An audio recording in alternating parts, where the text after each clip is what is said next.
자, 안녕하세요. 김영의 널스토리입니다. 오늘은 보건정책 과정에 대해서 말씀드릴까 합니다. 자, 정부가 정책을 결정하고 나면 그걸 그대로 집행하는 게 우리 보건소의 기능이에요. 그래서 보건소를 말단 행정기관이라고 얘기를 하고 있습니다.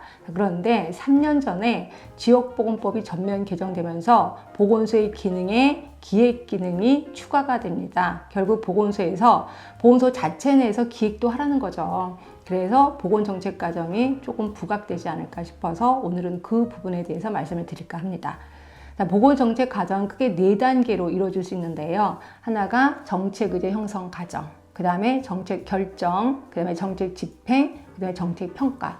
만약에 하나를 더 추가한다면 피드백 과정을 하나 더 추가할 수 있습니다.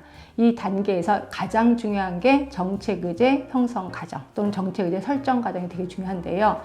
자, 정부는 국민들한테 세금을 걷어들어서 이거 갖고 1년짜리 살림을 합니다. 그래서 1년 동안 살림을 할 때 국민들이 갖고 있는 여러 가지 문제 중에서 어떤 문제를 해결해 줄까라고 문제를 뽑는 거를 정책의제 형성 과정이라고 표현하는 거죠. 자, 그럼 정책의제 형성 과정은 또 여러 단계가 있는데 그 단계가 제일 처음에 개인적인 문제가 형성이 됩니다. 개인적인 문제가 좀 많아져 이제 사회 문제가 되는 거죠. 그리고 사회 문제를 국민이 이거 해결해 주세요라고 정부에 요청을 합니다. 그러면 이거를 공중의제가 됐다라고 표현하는 거고요. 이 공중의제 중에서 정부가 드디어 문제를 뽑았어. 그럼 이제 정부의제가 되는 겁니다.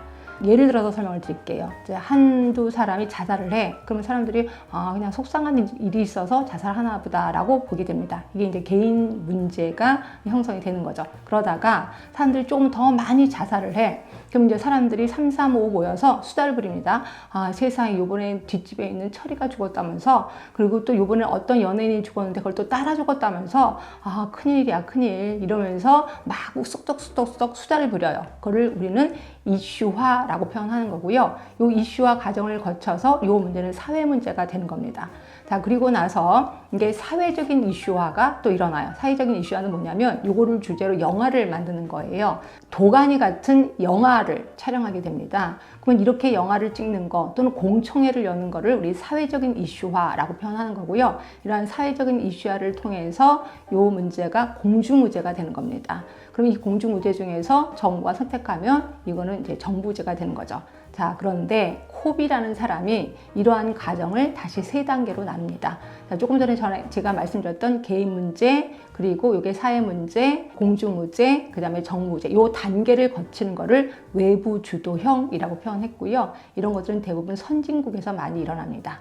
근데 이런 경우가 있어요. 최고 의사결정권자, 예를 들어서 대통령이라고 합시다. 대통령이 국민들이 갖고 있는 문제 중에 나 이런 문제 뽑을 거야. 그래서 딱 문제를 뽑아요. 그리고 나 이거 해결할 거야 라고 국민들한테 통보하는 경우가 있습니다. 다시 말해서 개인 문제가 사회 문제가 되고 이게 바로 정부 의제로 되고 이걸 국민들한테 알려주는 공중의제가 되는 거죠. 이런 과정을 거친 거를 우리 동원형이라고 하는 거고, 우리나라에 꽤나 있었습니다. 새마을운동이 그랬고, 그 다음에 건강보험이 여기에 해당이 됐거든요. 다시 말해서 대부분 이런 동원형은 후진국, 개도국에서 좀 많이 일어나고 있습니다. 자, 그런데 이런 경우도 있어요. 최고 의사결정권자하고 친한 사람이 이제 다가가는 거죠. 대통령한테. 그러면서 쑥덕쑥덕거리면서 대통령님 이런 것 좀 해결해 주세요 라고 얘기하는 경우가 있어. 그러면 대통령이 그래 그거 해결해 줄게. 그러면서 그 문제를 선택을 해요. 그리고 요 사실을 국민들이 알면 큰일 나거든요. 국민들한테 비밀로 하자라는 경우가 있습니다. 다시 말해서 개인 문제가 사회 문제가 되고 바로 정부 의제가 되고 이거를 국민들한테 알려주지 않아요. 다시 말해서 공중의제가 없어지는 거. 또 다시 말해서 확산 과정을 거치지 않는 그런 경우가 있습니다. 이런 거를 내부 접근형이라고도 하는 거고, 이걸 일명 음모형이라고 하는 겁니다. 자, 그러면 아까 제가 외부 주도형은 선진국에서 많이 일어난다 그랬습니다. 그리고 동원형은 개도국에서 많이 일어난다 그랬습니다. 그러면 이러한 음모형은 어디서 많이 일어날까요? 네, 개도국? 아니에요. 선진국에서도 많이 일어납니다. 결국 선진국이든 개도국이든 후진국이든 다 일어나는 게 이 음모형이다. 이렇게 보시면 되고요. 자, 이렇게 해서 정책의제 형성 과정을 거치고 나면 정책 결정을 합니다. 자, 정책 결정을 하는 거는 기획하는 거랑 똑같은 거예요. 그럼 기획과 정책과의 차이점이 뭔데?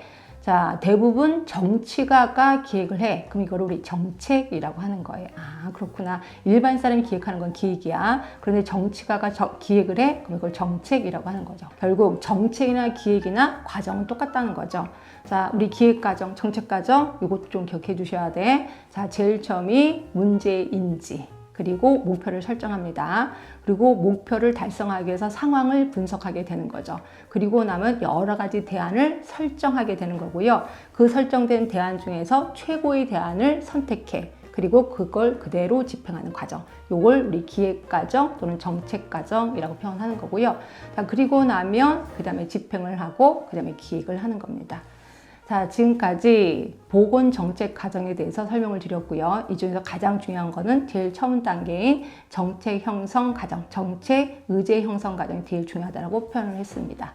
자, 도움이 되셨다면 구독, 좋아요 부탁드리고, 자, 지금 현재 구독자 여러분들을 위해서 메일링 서비스를 진행하고 있습니다. 자, 아래 양식을 확인해 보시고 댓글로 많은 신청 부탁드리겠습니다. 지금까지 김영애 널스토리였습니다.